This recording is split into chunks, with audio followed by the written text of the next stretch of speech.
CNN, and CNN International. For 14 centuries, the faithful have gathered here.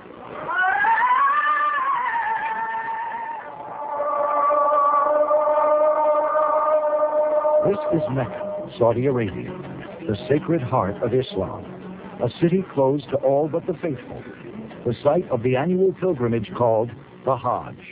Our mission is to have peace and tranquility and give God blessing. 5 times each day, Muslims around the world bow in prayer, facing this city, facing this very spot. It is an act that unites the faithful symbolically and spiritually, and each year they gather here. There's no words to describe it. It's a feeling just overwhelms you. It's just indescribable. You know, just such a beautiful place. It's all about faith. Some 2 million pilgrims to reenact the rituals established by the Prophet Muhammad in 632 AD. CNN will be in Mecca all week, reporting daily on the history, the impact, the spectacle that is the Hajj. Now from Mecca, here is Riz Khan.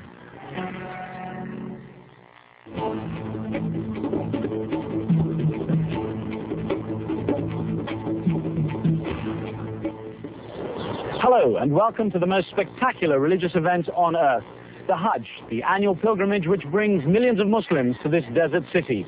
No non-Muslims may enter Mecca. We've been given unprecedented access to the site, bringing the Hajj as it happens to a worldwide audience. In this half hour, we'll put into context the rituals and look at the people who come to this spot, a place central to the heart of all Muslims. The sun rises on Islam's sacred city, and the sea of pilgrims begins to pour into the holiest of mosques. This is the time that Mecca's significance reaches a peak. More than 2 million Muslims gather for the journey of a lifetime, a journey of faith. وأذن في الناس بالحج يأتوك رجالا وعلى كل ضامر. The Quran's call for pilgrims is as powerful today as it was centuries ago. The Hajj, the pilgrimage to Mecca, forms the 5th pillar of Islam after unquestioning belief in God, prayer, zakat, donating income to charity, and fasting the month of Ramadan. For 5 days, those who have received the calling to perform the Hajj have the chance to reflect upon their faith and to recall their good deeds and bad ones and seek forgiveness from a God considered compassionate and merciful. We realize exactly we are touching all countries, all people. Really, we are praying for the same goal, Allah. For many, the experience is overwhelming. This journey of faith has been their lifelong goal, and finally they find themselves standing before the most widely recognized symbol of their religion. The imposing black structure at the center of the Grand Mosque in Mecca is the Kaaba, standing at the site where Adam and Eve are supposed to have worshipped and built a shrine to God, called Allah by Muslims. The great building standing there now is the work of Abraham and his son Ishmael. And the black stone believed to come from the original shrine is embedded in a frame which the pilgrims try to touch or kiss if they can. Coping with the huge influx of people, around 1.2 million from outside Saudi Arabia and about 800,000 from the kingdom itself, poses a huge logistical task. Things do go wrong, like tent fires which took up to 200 lives, and a stampede in 1994 which killed hundreds. But the Saudi government has been swift to respond to potential problems, spending more than $18 billion on improving the infrastructure and recruiting extra support staff. Because we consider them as the gifts of God, and we feel honored to help them to make their Hajj as peaceful as possible.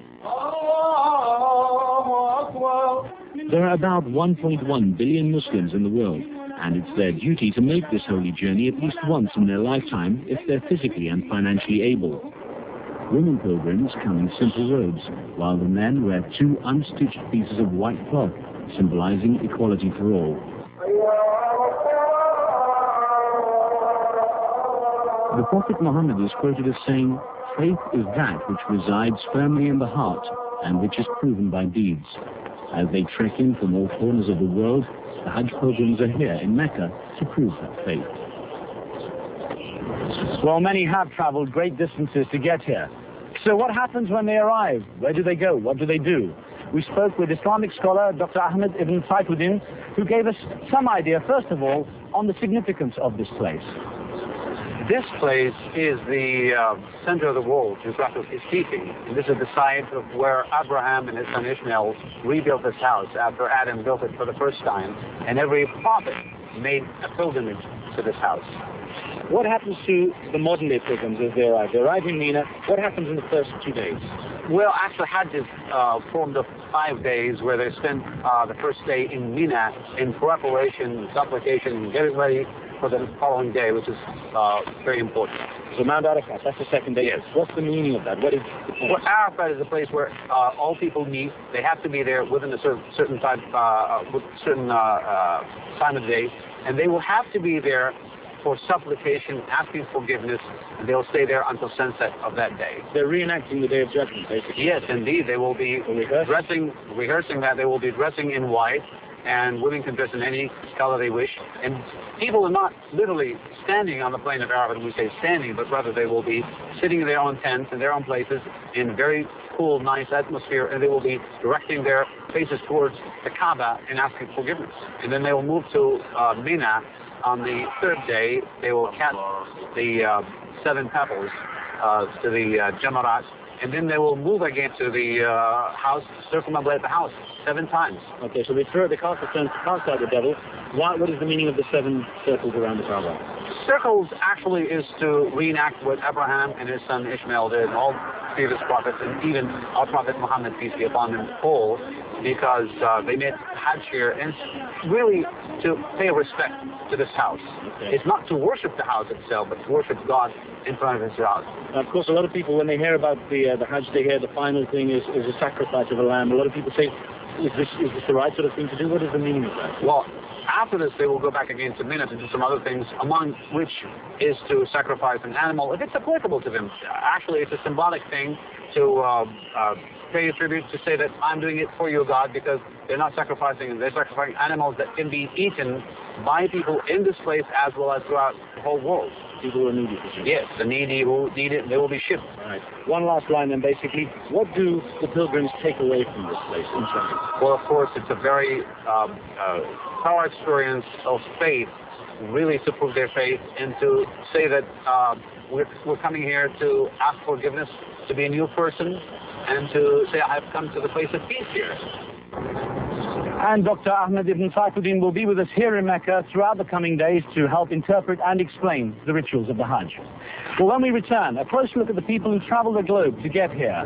I meet some of the Muslims who have made it to the crowded streets of Mecca, talking to the pilgrims, finding out how they feel about being on this journey of a lifetime.